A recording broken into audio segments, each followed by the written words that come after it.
Good afternoon, everyone. Good afternoon, and welcome to this meeting of the Ad Hoc Committee on Comprehensive Job Creation Plan for August 30th, 2016. I'm Paul Krikorian, Chair of the committee, joined by my colleagues, Council Members Blumenfield and Price, and we are ready to begin. The first item that we'll take up is general public comment. Is there anyone wishing to offer general public comment? Seeing none, general public comment is closed. I'll next take public comment on our first item before we begin our discussion. I have two cards. Alex Davis, who will be followed by John Howland.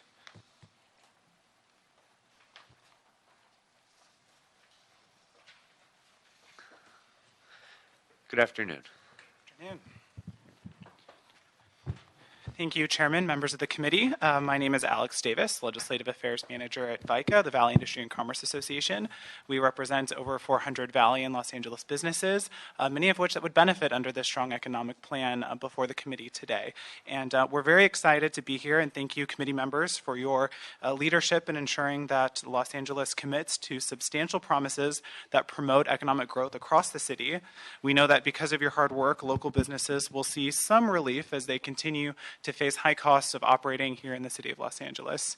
We believe that the committee and the full council must support all efforts that strengthens the city's economic standing, and look forward to engaging in further conversation as this moves to the full council. Thank you. Thank you. Good afternoon, John. Good afternoon, John Howland with the Central City Association. CCA is in general agreement with the recommendations in the CLA's report. However, the plan offered here seems like incrementalism. The city needs not just a comprehensive strategy that puts all city programs in one place. It needs a bold strategy to attract business to invest in Los Angeles. It needs a vision. Businesses, especially the types of businesses that do not require face-to-face customer interactions, the businesses that typically provide good-paying career track jobs, and lots of them, have the choice of where to locate. The city of Los Angeles is competing with other cities in the region and around the country to attract businesses. But it is an expensive place to start and to operate a business. The cost of living and the cost of regulation are both high. This is a big strike against us. A comprehensive economic development strategy must take these factors into account and find ways to mitigate them.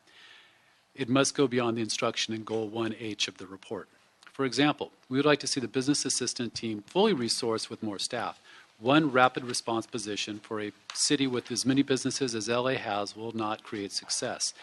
These teams should be a one-stop concierge office to help businesses navigate the cities and the county and states, processes and requirements to open a business or access resources to keep that business in the city.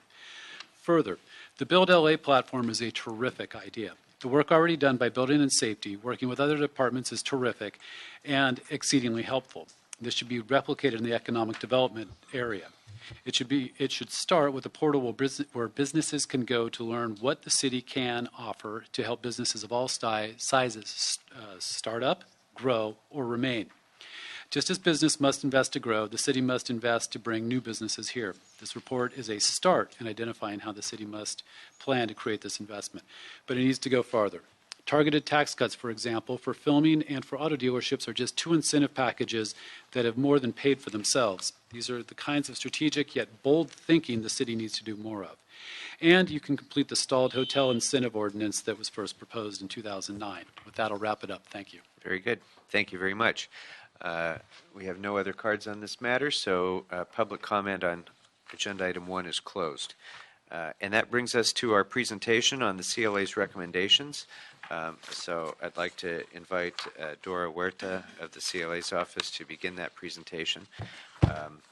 But before you begin, let me just say, while everyone's here, that this has been a tremendous work effort over the course of now 1 year.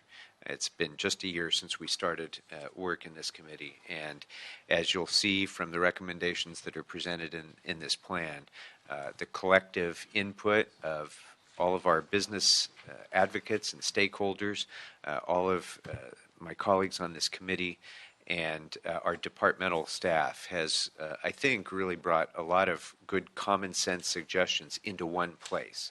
And Mr. Howland's certainly right that this isn't the end of our work, but it's an important first step forward in creating the kind of vision and master plan, I think, for business attraction and job creation that we've sorely needed. So I want to thank the CLA's office and the CIO's office and all of our departmental staff, as well as my colleagues for bringing us to this point. And with that, why don't you take it away and present the recommendations, Ms. Huerta. Very good. Good afternoon, Dora Huerta with the Office of the Chief Legislative Analyst. In response to Council's instructions to prepare a comprehensive report summarizing the work of the Ad Hoc Committee on Comprehensive Job Creation Plan, our office submits the proposed Jobs and Business Advancement in Los Angeles Action Plan. The Jobs Plan provides a summary of the work initiated and advanced during the committee's tenure, and beyond a summary, it lays out a detailed action plan for departments to follow on a go-forward basis. The Jobs Plan was prepared with the assistance of various departments, including the Office of the Mayor, the City Administrative Officer, Economic and Workforce Development Department, Office of the City Clerk, the Personnel Department, and in consultation with a number of other departments. Many of the representatives from the various departments are here today. The initiatives formed or advanced during this committee's tenure are listed here and included in the Jobs Plan. They're categorized into two sections: building internal capacity and strengthening external partnerships. The first half of the Jobs Plan addresses areas that build the city's internal capacity to serve businesses, which are further broken down into three categories: organizational structure, programs, and initiatives, listed on page 3 of the Jobs Plan. The second half addresses areas that strengthen external partnerships, such as enhancing our bids or working with other entities like the county on projects of mutual interest, possibly on a larger scale. Each of these strategies lays out an action plan for goals set forth by the Jobs Committee. Our report notes that during the committee's tenure, it has facilitated new initiatives such as the formation of a small business commission and initiated the study of several new innovative proposals, such as the creation of a business assistance unit to help guide businesses seeking assistance, and Jobs and Economic Development Incentive, or JEDI zones, which would help facilitate strategic investments in areas most in need. In addition, this committee has proposed several enhancements to other existing programs, such as the Local Business Preference Program and Business Improvement Districts. The committee has worked to form a unified vision and establish goals to guide the job creation and economic development efforts across departments. To further this effort, Council has called for the development of a citywide economic development strategy now underway. Every strategy in this report includes a description of the goal, the specified Council instructions given, the status of each goal, where departments are in accomplishing each goal, as well as short and long-term steps. Each strategy describes short and long-term goals with detailed next steps tied to specific targeted dates for accomplishing these goals. They identify the resources available or needed to carry out each strategy, the agency leading this effort, as well as those departments that will collaborate to achieve this goal. In addition, each department preparing the strategy was given the opportunity to propose new recommendations to further support these goals. All but 2 recommendations were incorporated and described in more detail in your additional considerations section of the report. The next slide shows a summary of our recommendations. One is to approve the Jobs and Business Advancement in Los Angeles Action Plan. One is to instruct the lead departments to report within 90 days on these strategies, to adopt the Business Advancement Team title for the proposed Business Assistance Unit, 2 recommendations relative to streamlining and improving the city's procurement and contracting practices, several recommendations on enhancing the city's Local Business Preference Program, expanding the Department of City Planning metrics, developing a marketing campaign, promoting the City of LA and doing business in the city, coordinating economic development efforts with the business improvement districts, and finally, just a recommendation, a general recommendation allowing our offices to make technical adjustments to the strategies. As a closing note in our report, we indicate that this Jobs Plan is a starting point and that it should be further refined and improved as departments work to implement these strategies. This concludes my presentation. I'm available to answer any questions, and there are also several departments that contributed to the report that are available as well to answer more specific questions on the strategies. Okay, very good. Well, why don't we take a few minutes to go through some of the high points if we can and flesh it out in a little bit more detail. Maybe starting with Strategy 1A, the Centralized Business Unit and Rapid Response. Speak to that a little bit, what you would envision to be the needs of that unit in terms of staffing, for example, or budgeting, what would be the workload, how can we move forward to make sure that that's going to be as effective as possible? Sure. I would also I could defer to the Economic and Workforce Development Department, Sure. if that's okay. Sure, if they're sure. available, to speak a little bit more to the vision. I saw Ms. Perry here. If she or her staff could come on up on that point, please.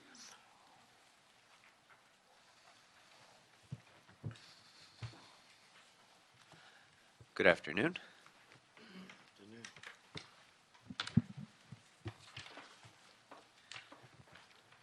We just wanted to have a little bit more in-depth discussion about the workload requirements of the business unit rapid response service, what might be entailed in making that as effective as we can make it. A couple of things, and I can go into greater detail with your staff after this. I should say my name for the record.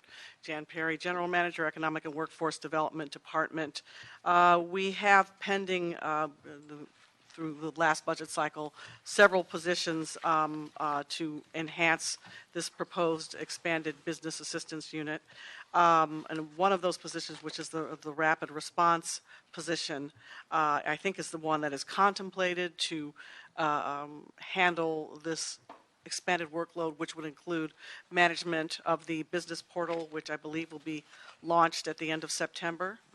And so we are going to need just a little bit of adjustment here on the personnel side of this.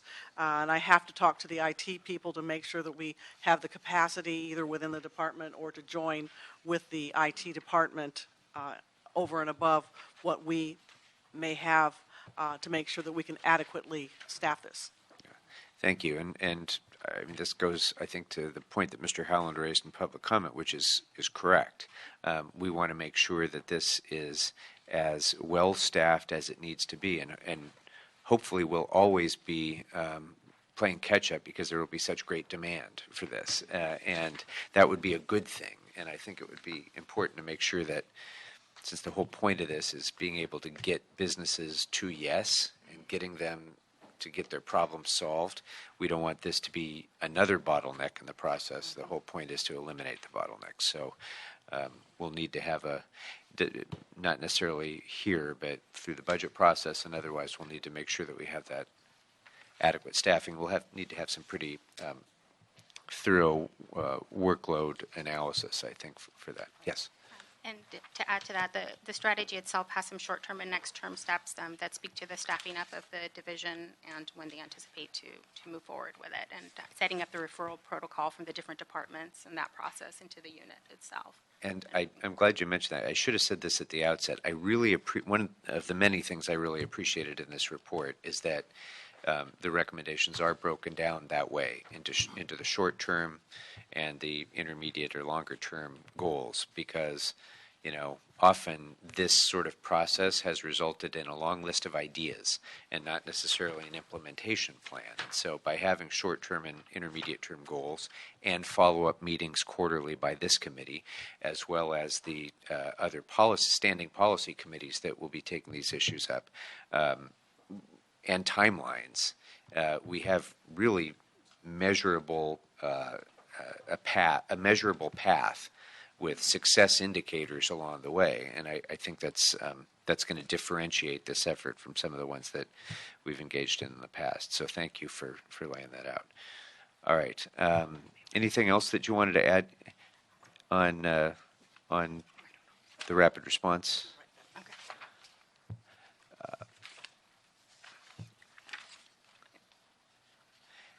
Where are we in terms of integrating the efforts of these recommendations and the work of this committee with the mayor's initiative to include in our hiring plan of 5,000 new employees, hard to hire people within the city? How is that integration going? It would be listed under the next strategy, not the next strategy, under strategy 1G, hiring the 5,000 new employees, training and apprenticeship programs. And the personnel department assisted with that strategy, laying out their short-term and long-term goals.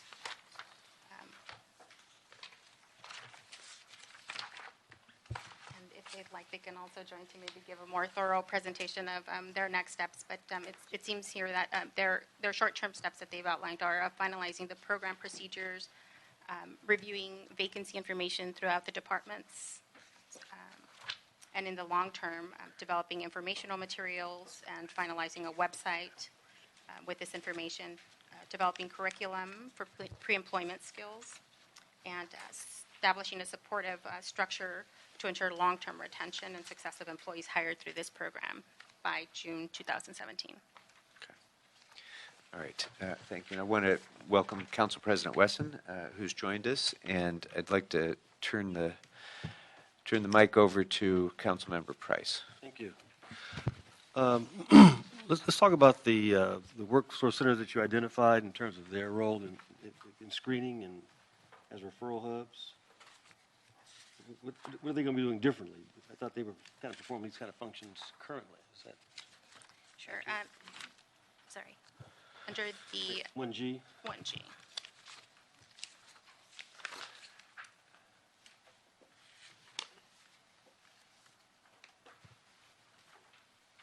The personnel departments indicated they've identified 6 Worksource Centers that they're working with to screen employees' readiness, and they've been working closely with them to launch this initiative and promoting this structure.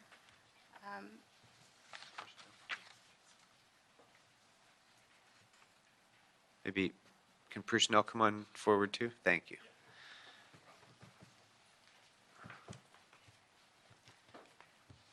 Good afternoon. Personnel Department, Vincent Cordero.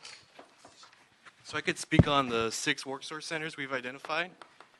We have a UAW over on the South LA side, Goodwill Southern California on the northeast of LA, the Jewish Vocational Services, JVS, at the west of Los Angeles, Harbor Gateway, Harbor in San Pedro, El Proyecto de Barrio for the Valley area, and then the Pacific Asian Consortium in Employment PACE for downtown LA. Those are our 6 Worksource Centers we'll be working with initially to pull in from the 4 sources of candidates, which are from the local community-based organizations, the general population, the adult education, as well as community education districts within the Los Angeles area.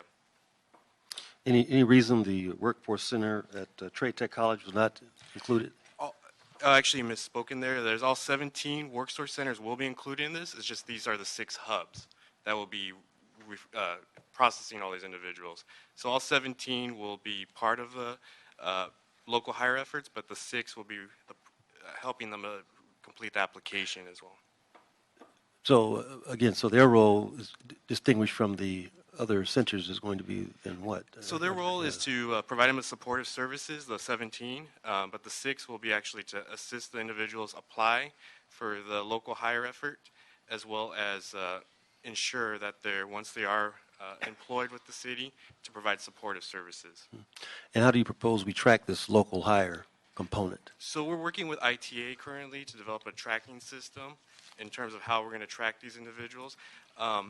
We don't know what the current numbers are going to be at this point in time. We're working with the departments to identify by September 30th per Executive Directive 15 to identify the vacancies that they have in the classifications which we are looking at, which include admin clerk, custodian, maintenance laborer, garage attendant, gardener caretaker, and tree surgeon assistant. So in those classifications, we're gathering vacancies, and we'll have a better picture hopefully after September 30th how many we're hoping to fill this current fiscal year.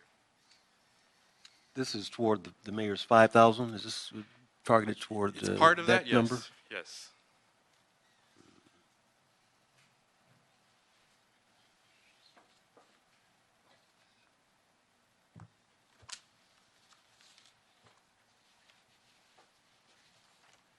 And so you hope to have this in place, you say, by the end of this month, end of September? So we're getting close with actual local hire effort itself. We have a working group which consists of 8 members from management and 8 members from the coalition, and they're currently reviewing the proposed classifications, timeline those classifications, as well as referral procedures. Once those procedures have been approved by the working group, we'll be submitting our plan to the council for full review of the program.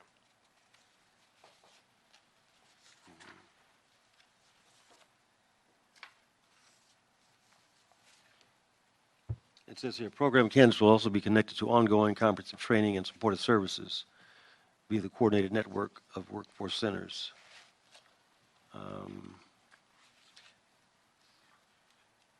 Yes, so that's correct. We'll be utilizing existing resources at the Worksource Centers, as well as we're developing a relationship with LAUSD Adult Ed to provide supportive services in terms of training to prepare the individuals with soft skills assessments, so that way they'll be successful on the job, not only day one, but as well as for the rest of their career. We're hoping to develop a training system that supports them.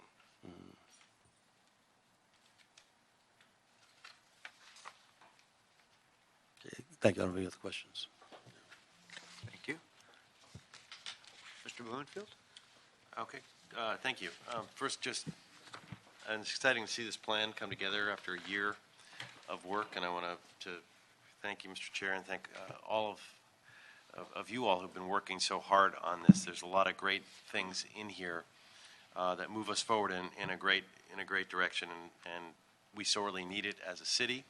And as was mentioned, this is really a great start. I mean, I'm excited about a lot of it. I want to particularly highlight, building and safety folks back there under Ray Chan and now Frank Bush. Last 3 years, LADBS has put 29 enhancements in place to improve customer service, and has a program for 31 more enhancements for implementation in 2016, which is great work, and I think is a key part of this overall plan. So I wanted to call that out and thank you for that. Was impressed by a lot of the business incentives programs that are there or soon will be there. Exhibit A3 of the report has a lot of good stuff in there. I'm looking forward to reviewing the stuff on this AB 2492, the CREA stuff. I don't know how that's all going to play out, whether if that's really going to work or not in terms of the way it's structured. So I'll see the report. Part of that depends on when in the year we actually take advantage of a CREA. If prices are high, it doesn't do us any good. It really only works when we're kind of in a recession, I guess, to some extent. It's a lot harder than the former CRA types of things. The BAVN stuff I think is great. Upgrading to the BAVN network, that's really going to stretch our dollars quite a bit. I wanted to comment on a few things, or maybe and have some questions about some of them, or suggestions. And the JEDI stuff, which is in here to look at, I think is great, but I always want to be careful that we make sure we're just moving money around or jobs around, that we're actually getting a net increase. I remember a debate in the state level. Governor had a big study done by LAO where when it came to enterprise zones, and his conclusion was that they helped in certain areas, but at the end of the day, net, there was no net increase. It was just a matter of moving things around, and we have to be careful of that in the city. I mean, if we're moving things around, stealing from other counties or other states, that's great, but if we're moving things around in the city, there may be a use for that, and eyes wide open. If there's an area that needs extra attention and we're going to do it and it's going to come at the expense of other areas, I'm not saying we don't do that, but I just want to have our eyes wide open, and so to put a pin in the JEDI stuff, that we really analyze the net impact, not just the direct impact. When it comes to Goal 1L, the marketing of city services, I think it's really important. When a tree falls in the forest, doesn't make any noise. When we do these great business things, if people don't know about it, don't take advantage of it, that doesn't change our image as a city, and it doesn't help those businesses. And frankly, part of this is about our image as a city. It's not just about the impact on the businesses. As a small thing, I want to direct departments to provide recommendations for creating an economic development listserv. So anyone who's interested in signing up to receive notice of economic development events offered by the city is able to do so. I didn't see that specifically in there. That's a very minor point, but I think it's important to add it in there, just as an automatic thing. Along that goal, on this Goal 1L, they're being tasked with, EWDD is being tasked with the business marketing campaign. I want to make sure we include recommendations that regarding a centralized staff, perhaps through ITA, the Public Information Office, or another department, so that we can assist the city departments in crafting the public outreach communication and performing the marketing activities. We kind of hint around this issue, but getting the word out about this stuff and letting people know what we're doing is very important on this. With regard to Goal 1H, the development of citywide economic development strategy, I didn't see anything specifically about tax subvention, but I think it's real important that we include in there specifically requesting that the consultant engage with the city to develop an economic development strategy, analyzing the taxing policies and tax increment financing methods, including recommendations for a tax subvention policy. It is one of our major economic tools. We talk about it, but I'd like us to make sure that we put that in there so that it includes an overview of all the tax subvention agreements for development that the city has entered into in the past, an accounting of the cumulative impact of these instruments that they've had on the city, including how they might affect our city forecasting efforts in terms of our revenue, reviewing the city sources of revenue that may be subject to tax subvention, recommendations on which sources should be used, to what degree, review of the tax subvention agreement and the city's living wage policy with recommendations how to reconcile the two purposes. Basically, to dig down on that as one of those policies that fits in with the others. But pretty much that's it. Just some comments about all these things. I've got additional thoughts about the tax subvention, which I don't need to go through at this moment, but I'm happy to work with you offline about. But just wanted to add those comments in there. Well, and starting with the last, I couldn't agree with you more on the need for analysis of our subvention policies, both from a revenue perspective, but also from a jobs creation perspective as well. And sometimes those are two separate issues.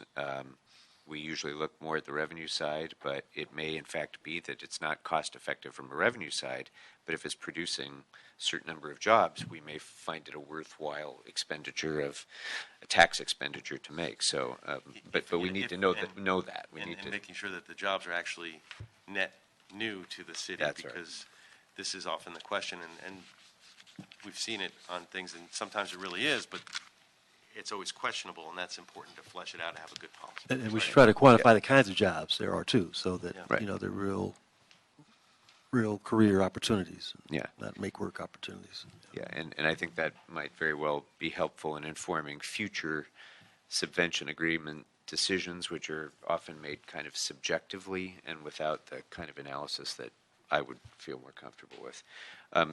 One other point, Mr. Blumenfield, you mentioned the listserv. In the memo that you should have before you with the additional recommendations that we're going to be adding to this, one of them, in numbers 2 and number 3, actually speak to that. Great.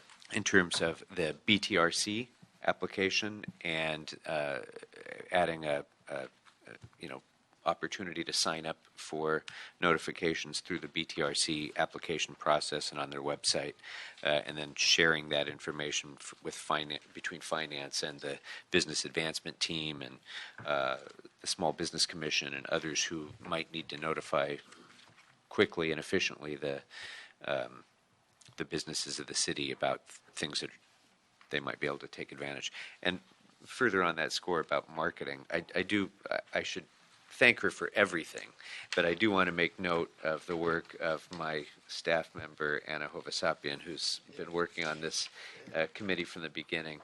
If you look at Exhibit A3, this is a treasure trove of information for any business that may be thinking about coming to Los Angeles, including incentives, services, programs that are directed to businesses.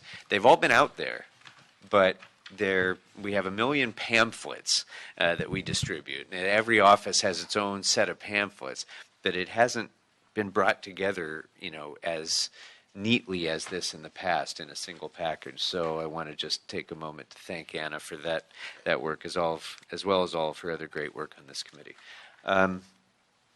Mr. Wesson, anything that you have to ask or add? The one thing that I want to just say to all of you, that I know that you're very, very, very busy. But you took this very seriously. Mr. Krikorian, you were the right chair. Mr. Price and Mr. Blumenfield, you were the right members. And I'm proud of where we are at this point and the work that we've done. I believe that it will be helpful. I think what we do with this committee, we just kind of go on hiatus because we may need to come back, but it was just impressive work. And again, given everybody's calendar, I do want to, as your colleague and president, thank all of you for all of the hard work and all of the input that you've given on this. And then all of the, the business community's been here every hearing. Mm-hmm. They've had input. I want to thank Ms. Perry and her shop, the mayor's offices. I mean, so the only way we're going to even take a step in the right direction to make things better is if everyone works together. So, for me, it's been a pleasure to be a part of this. And I, again, want to thank you for all of your work. I want to be nice to you because I might dream up another assignment over the weekend. So, well, thank you, Mr. President. Thank you for your vision in seeing the need to have a concentrated effort specifically on a jobs creation plan. We do a lot of work on across the council on jobs and economic development and related issues, but this focused effort on a specific plan, I think, was an important step for you to see the need of, and I appreciate your giving all of us the opportunity to serve. Of course, we serve at your pleasure, and while it sounds like you want to wrap us up, I should note that some of our reports that we've asked for, we'd like to have come back here every quarter. I love every that. 90 days so that we can kind of monitor the progress that we're making on our timeline. But of course, I don't want to wrap it up. That is a matter of presidential prerogative, so we leave that to you. But no, I don't want to wrap it up. Whenever it's necessary, we shall appear. Great. Okay. All right. Well, members, are there any other questions about the report? Thank you for getting us the report early, too, so that we had an opportunity to really dig into it, and so the public and our departments have been able to review it as well. Members, you have before you a memo that was circulated that I think there's copies in the back as well for anybody who hasn't seen it, but it's kind of a trailer bill, if you will, Mr. Wesson. It's a number of cleanup items that I'm recommending for addition to the report, 24 additional instructions that relate to the issues that are set forth in the CLA's report, but build upon it a little bit. So I think you've all had a chance to see those. If anybody has any questions or concerns, feel free to raise them. Otherwise, we will, without objection, consider this committee's report to include those additions as well as the CLA's recommendations. So if there's... And the small things that we... Yes, indeed. So I guess then the action before us would be to approve the report, the recommendations in the report, numbers 1 through 15, to adopt the additional recommendations stated in the memo from my office dated today, as amended and supplemented by the comments by the members today. So it's been moved by Mr. Wesson, seconded by Mr. Blumenfield without objection. That will be the action of the committee. Thank you all very, very much. This has been great work, and we're on the way. So thank you very much. And with that, we are adjourned. Good work.